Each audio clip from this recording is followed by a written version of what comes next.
L'Église en Afrique? Un rôle de l'ombre, que personne n'ose raconter vraiment. Et si on levait le voile ensemble? Oubliez les colons et les gouverneurs. Aujourd'hui, on va parler d'une machine bien huilée, dont la mission n'était pas de sauver des âmes, mais d'anéantir des identités. Son nom? L'Église. En 1841, François Libermann débarque en Afrique. Officiellement, pour les âmes. Officiellement? Pour cimenter l'ordre colonial. Ses missionnaires? Des soldats déguisés.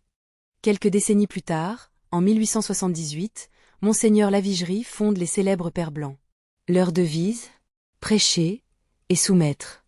Une formule redoutable pour l'époque. Et puis, les premières écoles coloniales apparaissent. Mais ici, on n'apprend pas, on désapprend.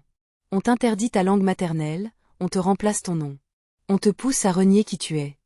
Être africain devient un péché, croire en tes ancêtres, un crime. Danser, un acte de sauvagerie. Pour être accepté, il fallait penser et parler comme le colon. On estime que, dans certaines régions, jusqu'à 80% des enfants scolarisés dans les écoles missionnaires coloniales ont été forcés d'abandonner leur langue maternelle au profit des langues européennes, selon des études sur l'éducation coloniale en Afrique. Source: divers travaux universitaires sur l'histoire de l'éducation coloniale, comme ceux cités par ResearchGate. Les prêtres?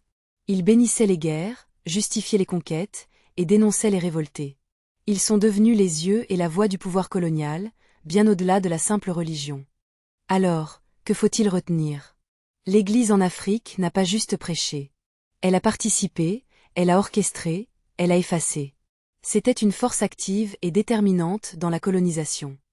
Derrière les messes et les prières, il y avait des chaînes.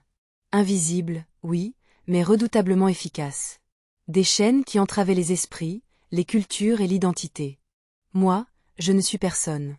Juste la voix qui ose lever le voile sur ce qu'on vous a caché trop longtemps. L'histoire, telle qu'elle fut vraiment, pour ne jamais oublier.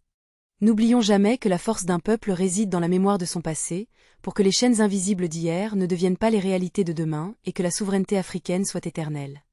Si tu as appris quelque chose aujourd'hui, abonne-toi, partage cette vidéo pour qu'on continue d'explorer notre histoire ensemble, et laisse ton avis en commentaire.